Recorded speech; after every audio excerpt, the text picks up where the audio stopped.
Hey guys, welcome back to another great episode of Conversations That Lead to Greatness. Now, today's topic, we're talking about the impact of being a man and raised in a home without a father. So let's get into it. This is Conversations That Lead to Greatness.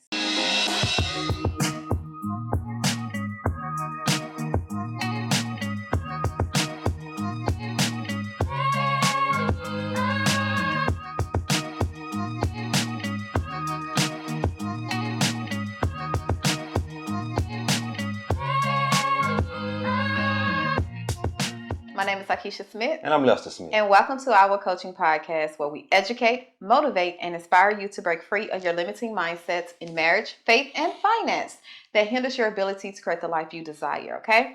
Today we're talking about being raised without a father, but we're focusing on being a man. Okay? The man aspect of it. Okay? So, you ready, Poppy? Let the Lord lead me. Let him use you. Yeah. All right. So before we get started on this episode, if you have not already, please go ahead and subscribe down below to our YouTube channel, and you will then join the community of like-minded individuals that are tapping into our greatness. We're healing. We're getting our finances together. We're having successful, healthy marriages. And guess what? We are disciples of Christ. Okay? That is still community. Right? Yeah. So let's get into this episode. Being raised without a father, in not just in our home, but having that relationship with a father. So you was raised as a single parent, right? Home with just your mom. I wasn't raised as a single parent. I was raised in a single parent home. In a single parent home with just my mom. Right. Yeah. And we're talking about the effect that it had on you not being not knowing your father or having that relationship. Yeah. And I guess we want to talk about how did that affect you growing up, and is it still affecting you now? And if so, what are some things you're doing to heal from it, or that you realize like, man, okay, now I know you brought it to my forefront, God. Now I know I need to do something about it because it's going to hinder where I'm trying to go in life. Yeah. Okay, if that makes sense. All right. What's the first question? How growing up without a father in your home, how did that affect you? How did it affect me? Yes. It definitely affected me negatively. Okay. Did you crave like the love, or was it something you crave, or you were just like, oh, that nigga ain't here, so to hell with him? Because that's how most boys are. We can say that, but in the back of our mind it'd be something different. Yeah, we can say, I'm pretty sure I said that many times. Forget him, he ain't here. You know what I'm saying? But in the back of my mind, I'm like, I wish I really had my father in my life. Why he left me like this? Why he don't want to be around me? Right. You know what I mean? Right. Let me go back to this real quick. Of course, we know that I was raised without a father. We already know that. And a lot of times I feel as though on a large scale, it's the women's fault. It's the mother's fault. Let me tell you what I mean when I say. I don't necessarily say it's her fault, but she had a big part to play in it. Yes, it took two. Yeah, it took two to tango, and she. A lot of times the women try to cover it up. Let me tell you what I mean by that. My mom told me that my dad didn't want me. When she told him that she was pregnant, he said he didn't want no child and this and that, and he kicked her in the stomach, and he left and never came back. That's neither here nor there. But the reason I wanted to say that is because that's what she told me all my life. What if that wasn't true? And it's a lot of females out here that are telling their kids lies. Right. You understand what I'm saying? They're telling part truth. Yeah, they're telling part truth. Not the whole. And they saying that because they don't want to look bad as a mother. Yes. Yeah, and we see that so many times on Instagram and stuff like that. Yeah. Yeah, where they bring that out. That's why I wanted to say that part. Okay. Yeah. What was the next question? So growing up, how did you crave the love of your father, even into like from your teenage years? Because we know when a boy hit puberty, that's when those emotions, they become a man. Yeah. Because like I was raised with my mother, and I have 4 brothers. Yeah. My mom, like as a woman, you can't teach a boy how to become a man. No, you can't. So therefore, when they're at that age, they're looking for that strong male role model, and it's with it not being there, that caused some emotions. And now you start seeking out that that fatherhood, but A it be father in the figure. father figure, but it be to the streets, Yeah. or it be to something in a negative way, whatever to embrace you, Yeah. you know, and that's what you go after. And the thing about that is, I think men and women, not just men and women will both crave a father figure in their life. And the way women crave the father figure, they go and have sex with all these different guys and this and that and be for the streets and It's all that that because they looking for this daddy. They look for that love, that type of feeling. Yeah. But with men, what I'm gonna say is for me, what happened with me was I was looking for that too, but I was looking for it in the wrong places. I was looking for it in the men that my mom was bringing around. My mom, throughout the course of my lifetime, 18 years, because my mom died when I was 18 years old. Throughout the course of that time, my mom had probably about 6 or 7 different boyfriends.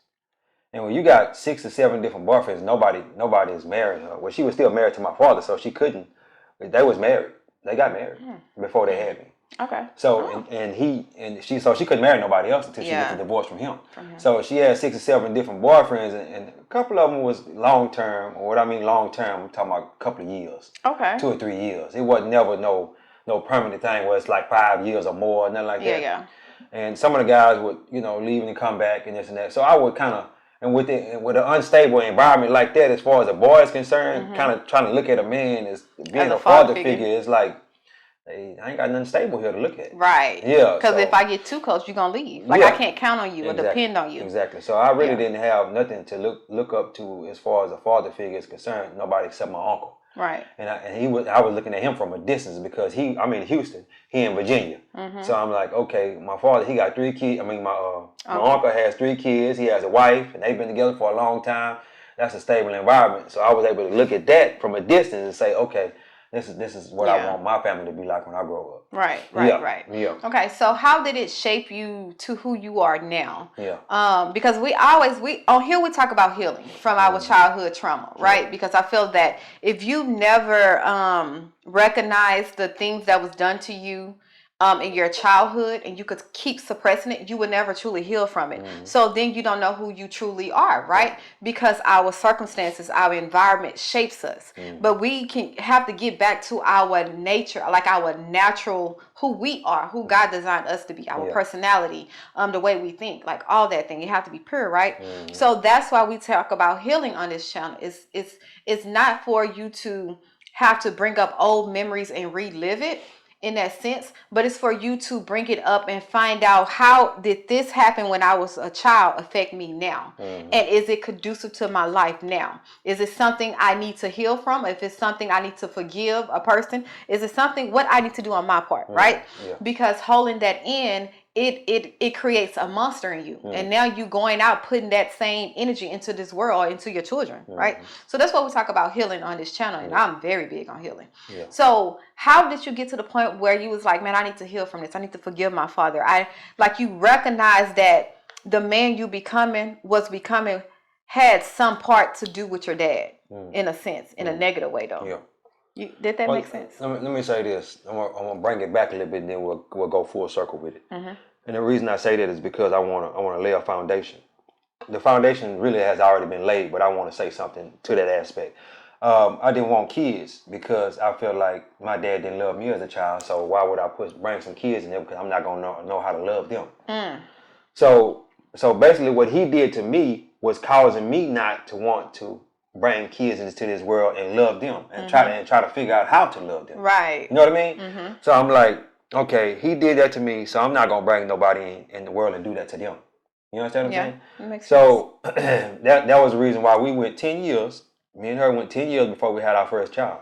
Because neither one of us wanted kids. She said she kind of low-key did want kids, but because I didn't want kids, she didn't want kids. Yeah. Am I right by saying that? Yeah. Okay. In the beginning. Yeah. So, and I was like, nah, I'm not gonna bring no kids into this world.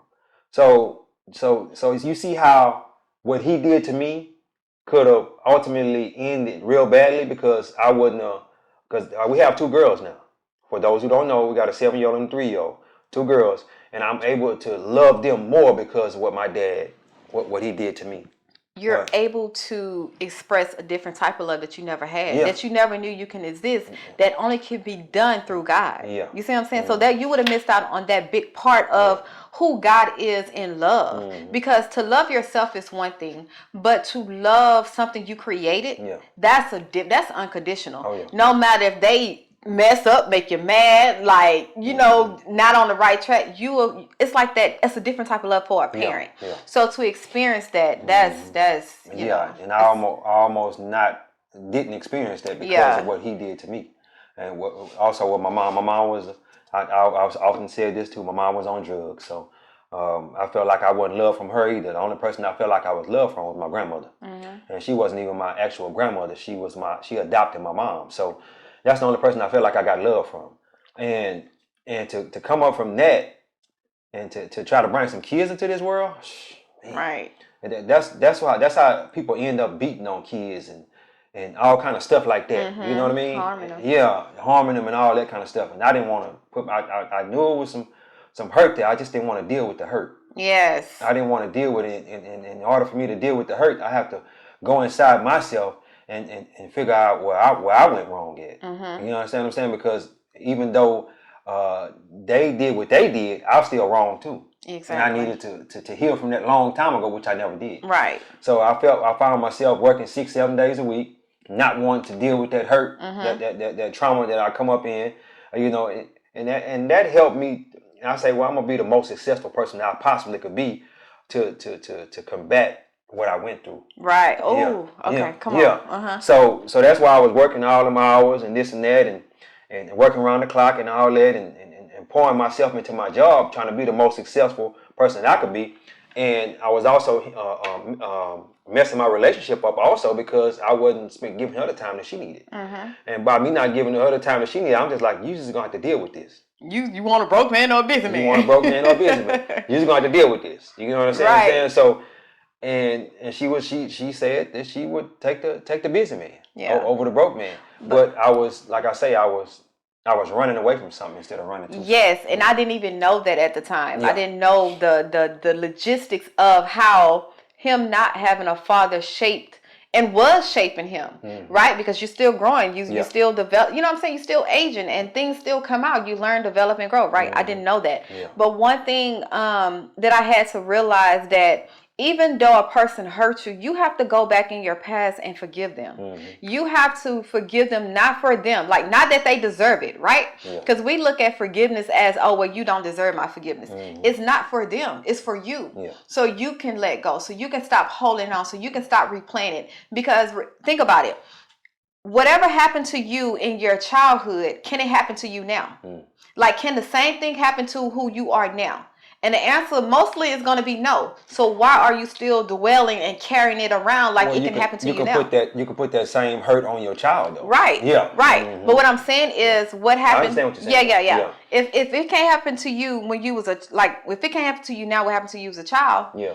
It's time for you to let it go. It's time for you to heal. Because if you don't, the very little ones that you're raising, who you're saying that I'm going to be better than my parents, I'm not going to treat my parents like that, you're going to look in the mirror and then you're going to be exactly like them, right? Because you don't understand that that's embedded deep inside you. And that's what I had to realize. All the time I used to always say, man, I ain't going to never be like my mama. Even in just little things. You know, she going to pop off. Like my mama goes 0 to 100, say about 50 million cuss words. I ain't going to never be like that. And here I go. Before I even knew it, I'm cussing. I'm mad. I'm enraged. But I'm running from who I don't want to be, like not knowing that it's in me. And if I don't deal with it, if I don't recognize that this is a problem, a thorn in my side I need to deal with, it's going to come out. You see what I'm saying? So yeah, that's why it's important for you to heal. Yeah, I didn't forgive him till probably about 4 years ago. About 4 years. It's going to be close to 5 years. And the crazy part about it, he been gone on. He passed in 2002. So he passed in 2002, and I just forgave him 5 years ago. So I was holding on to that all that time, and the person is not even here no more. It's not even here no more. The Lord just told me one day, He said, you're gonna have to forgive him and forget it. And I'm like, okay, well, how do I do that? He said, just talk with him, you know. You know, you can't hear you, but just tell him, you know, you did this to me, you did that to me. I forgive you. I even went to my I didn't go to his grave, but I went to my mom's grave and did the same thing to her. I said, you hurt me, you know, and this and that, and I just forgave him. And it seemed like once I did that, a sense of relief came over me. Like you did all this to me, but you didn't kill me. I could have died in the process, but I'm still here and this story needs to be told to somebody. Somebody's gonna get helped by this story, and that sense of relief just came over me. And I recommend that anybody that's going through, you know, not forgiving the people that hurt you, you don't necessarily have to go talk to them. You don't have to talk to them. But you can just, hey, you know, just talk to yourself. Just talk to God. God, they hurt me. They hurt me. And I just need to forgive them. I need to forgive them. And also, I recommend too, we talked about this in previous episodes, just writing a letter to them and going out in the backyard and just burning it. You know, something of that nature. You know, that sense of, you'll see that sense of relief is going to come over you. But it wasn't till I released him and forgave him that I was able to move forward in life. And that was even after our first child was already born. Mm-hmm. Yeah. The second one hadn't been born yet, but the first child was born already. And it seemed like once I was able to do that, our relationship, my relationship with my child even got better. Right. Yeah. Mm-hmm. And it's crazy because when you saying like you don't know what happened, so many times I realized that men. It's easy for men to say we're not emotion, but y'all show emotions different, right? Showing rage, anger and holding it in, thinking those are not emotions, right? But when you release those emotions, when you say, because as a man, you're taught to be hard. Don't show emotion. Never let them see you cry. Mm-hmm. You know, man up, right? So you feel that if I say how I really feel and if a tear come out, then I'm weak, right? So now your whole life, you're going through life bottling up all these emotions, bottling it up. And before you know it, it shapes you to become a person that's not capable of dealing with emotions, right? So you become emotionally disconnected to things around you. It can be people, it can be just things, period. Nothing can sway your emotions because you are so taught to bottle it up. So when you really release those emotions and you understand what's the relief in that, like, man, it's okay to feel how I'm feeling. You know, it's okay to cry. It's okay to say I'm mad, I'm angry. It's okay to share what I'm feeling to someone in confidentiality that I trust. Because that's how you release, right? So I think that's very important. Yeah. Why my mouth juicy? Oh my gosh! Hey man. Yeah, she tripping. Oh, where that come from? But anyway, probably because you're already drinking that coffee. It is because that was so juicy. But yeah, man. You definitely gotta release them people that hurt you. Because they living in your head rent free. They living in your head rent free. You know, just think about that. You know, you try so hard not to go around those people. It could be people that's still in your family that you see them every year when you go to Thanksgiving or Christmas or whatever, and they living in your head rent free. I'm not gonna speak to them. They hurt me and this and that. And a lot of times people would apologize to you, or you just go to them and tell them they hurt you. Yeah, they probably don't even know. They don't even know they hurt you. Yeah, you know, they don't even know what they did, or if they forgot. And you got to realize too, people change. People change in life. So what they did to you at that point in time, they might be even changed from that person that they was at that time. But since you won't go to them and say, hey man, what you did, you hurt me, and give them a chance to apologize, even if they don't apologize, you can say, you hurt me. Look, you hurt me. But I'm releasing you. I'm releasing you. You no longer have that you know, no longer living in my head rent free. Right. Yeah, because I've been holding on to that for so long, and every time I see you, I just want to do something to you, and this and that. You just holding that space in my head. I no longer want you to have that space in my head. Yep, and you no longer control my emotions. Exactly. You no longer control that. Like, imagine how much power you gain back from just telling that person that. You know what I'm saying? So this is what I had wrote down. Okay. So we know all things work out for the good. Like God always ordained our steps, right? He knew who we were before we was even born, right? Jeremiah 29. So even in that, even though as a man, you didn't grow up with a father having that father figure or that fatherhood, right?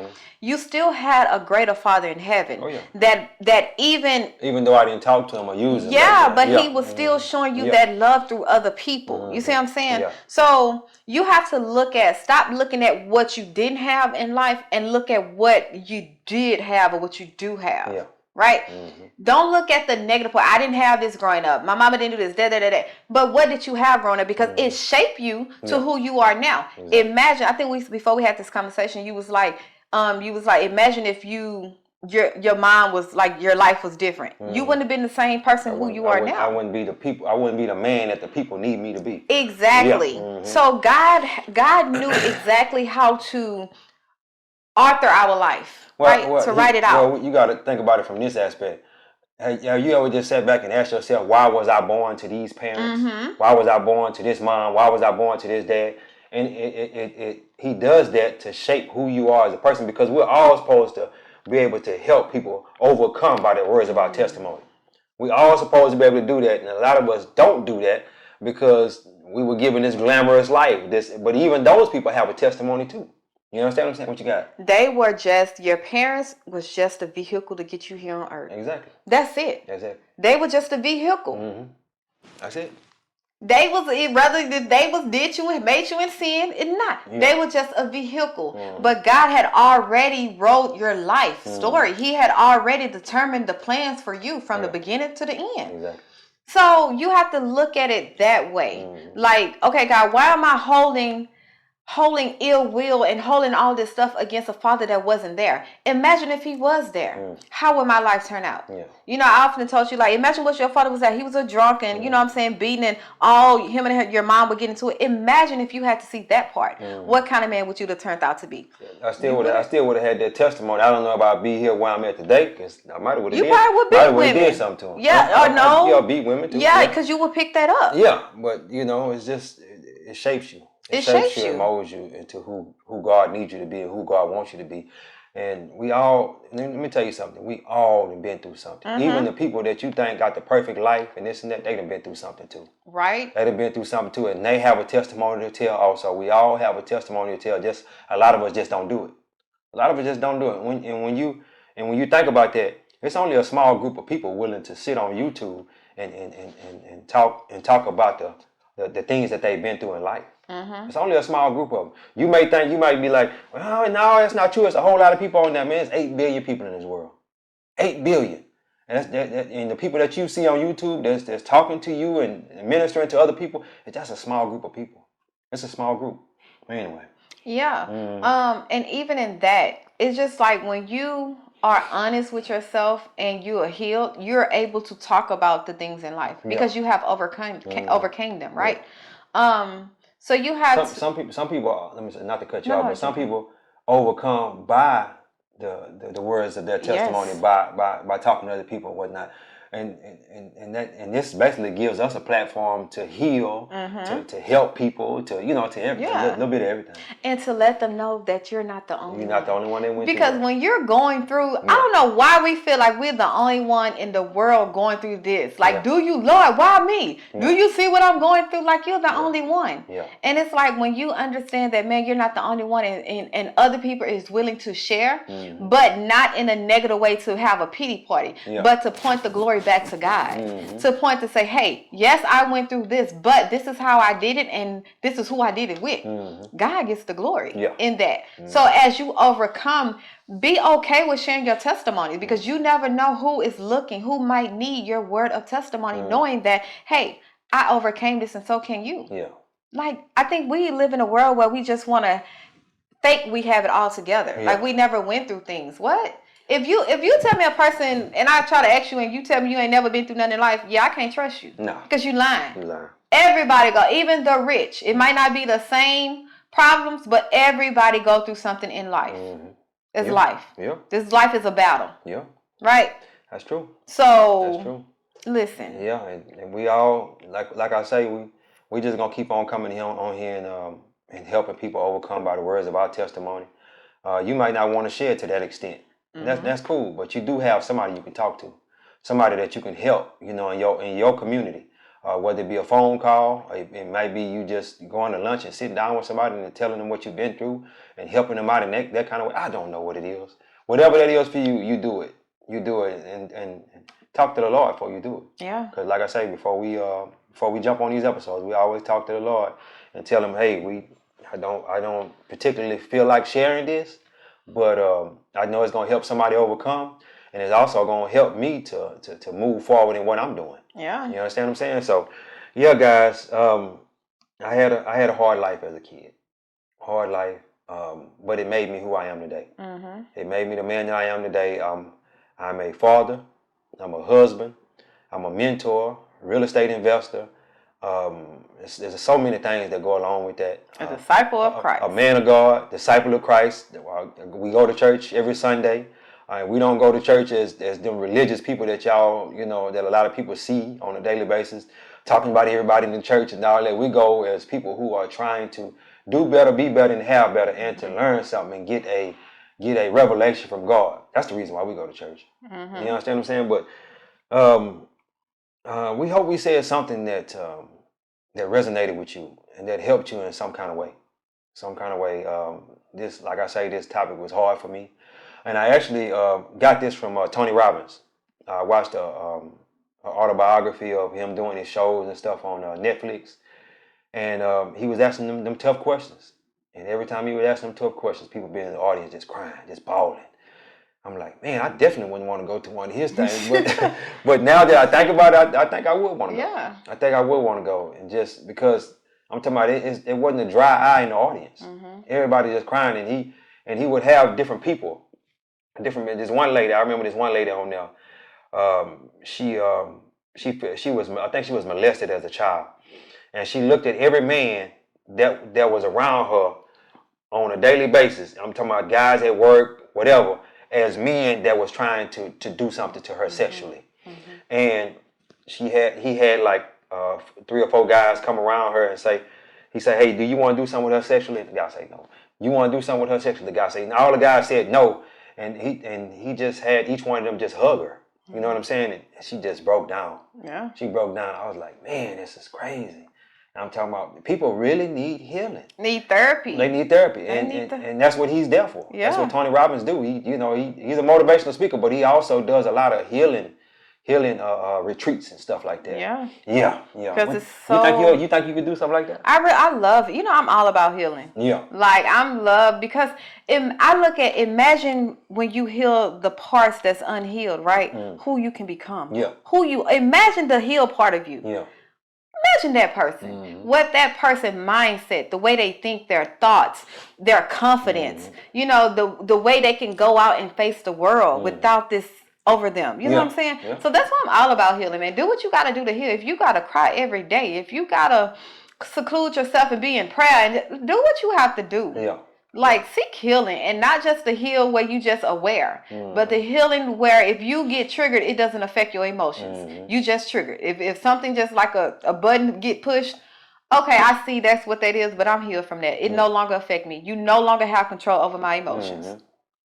That's true healing. I don't think I can do that every day, or even every weekend. I don't think I can do that every weekend, but I do mentor young men, so if that comes up in the mentorship, and they need some help with, healing, a part of them that's unhealed, I can help them with that because I done went through that. Yeah. And I can help them overcome by the words of my testimony. Ooh. What's that? Help them be emotional intelligence. Yeah. Because as men, y'all don't like emotions. That's mushy stuff. Yeah. It's for girls, it's women. Well, that's what we was always taught, though. You got to realize that. That come all the way back from slavery. Yeah. But to be a good businessman, to be a good entrepreneur, to be a good man, period, in this world, you have to recognize your emotions, right? Because you can't go through this world just emotionless.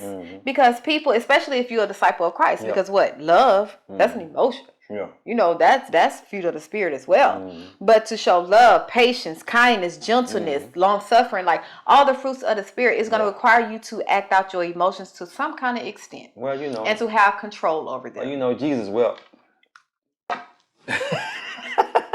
And why did he weep? He wept because they were piercing him in his side. He was weeping for the people. You know Hey, what I'm saying? before we close out, you know, it used to be a prayer. Who you say? Mimi used to say when you pray on the food, Yeah. talking about Jesus wept, and that was it. That's all she would say. Like what? Oh, but can you say grace? That's all she would say. But, Jesus wept. But you know, people praying their own way. But Jesus, just saying Jesus' name is a prayer. Yeah. You know what I'm saying? Because you could be riding down the street and somebody jump over in front of you and just Jesus. You know what I'm saying? Lord Jesus. Thank you, you ain't hit me. You know, or something of that nature. But yeah, Jesus wept though. But I I definitely couldn't see myself doing that every weekend. Like I said, I could do it. You know, if one of the guys in my mentorship want to, to talk about it, or somebody just that I know want to talk about it, I could do it on that aspect. But standing on the stage and crying every day or every weekend, a healing retreat. Because you gotta cry with them people. Tony Robbins, he was crying with them people. I'm like, man, I can't be crying every day. Because like you that. sympathize. Yeah. You literally become one with each other. Mm-hmm. You feel what they feel, and you help them navigate out that feeling to the light. Yeah. I love. See, I need. And see, let me say this real quick, and we're gonna close it out. I think white men are better with their emotions, showing their emotional side than black men, and I'm gonna tell you why I say that. We as black men, we come up in slavery, and it's been going on ever since slavery. When they had us in slavery, we were supposed to make babies and just let the baby just go. How are you emotionally supposed to be any kind of emotionally attached to that? You understand what I'm saying? You got to make the baby, and they basically using you as a breeder. You know what I'm saying? You make a baby, and they just take them to another plantation or whatever and sell them off. So you had to be emotionless in order to go through that. Yeah. You understand what I'm saying? And that just kept going from generation to generation to generation. We never fixed it. But this generation now, we're starting to fix that. We're starting to fix that, and I recommend that you, if you going through that, if you stay this long almost to the end of this podcast, I think you really want to be healed. You want to go on your healing journey and this and that. Yeah. So go on it. Do that for yourself, because it definitely helped me. For the new year, 2025. Yeah, 2025. I think this might come out after 2025 started, but it's still 2025. Say I'm going on the healing journey. I need to heal. I got a shirt because I'm hurting. Walking into 2025 healed. I'm walking into 2025 healed. I need to write that down. This woman, you know what I mean? Okay, close this thing out. Shirts this woman but when I do make these shirts, I got a list. This woman, she got a whole list. She got about 35 shirts on there. I really do. And she ain't make damn one of them. But yeah, she gonna make them eventually. And we're gonna make plenty of money when she make them. You understand what I'm saying? Because we're gonna get somebody else to print them up. But don't get me. Because that's why they ain't done. Yeah. Well, guys, don't forget to like, share, and subscribe. We hope we said something in this episode that resonated with you and that can help you heal. Because we both been going on our healing journey, and it's been a roller coaster. But one thing I can say, it's definitely helping us to be better people. Because in order for us to tap into our greatness, we have to go through healing. We got to go through all that stuff, that personal development, all that stuff that most people don't want to go through. We're doing that. We're doing the work. We're doing the work in this house. So in this house, we're going to do the work, and in this house, we're going to serve the Lord. You understand what I'm saying? So we're doing the work, and I can't even imagine where we're going to be 10, 15, 20 years from now. Not even that, 2025. I can't imagine what 2025. I can't imagine what 2025 going to look like. But yeah, I know it's going to be good, though. Yeah, but and we've been doing this podcast for 2 years now. We just made 2 years. And it's been a roller coaster of ups and downs and all that good stuff. But we enjoying it.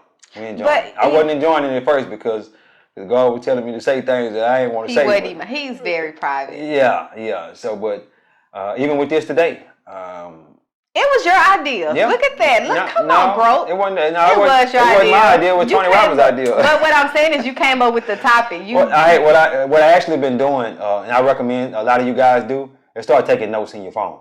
Start taking notes in your phone when you hear something, somebody drop a gem or something of this nature. Put it in your phone, and the reason being is because you're not gonna remember what they said to you a week from now, 2 weeks from now, whenever it is, even tomorrow, you won't remember it.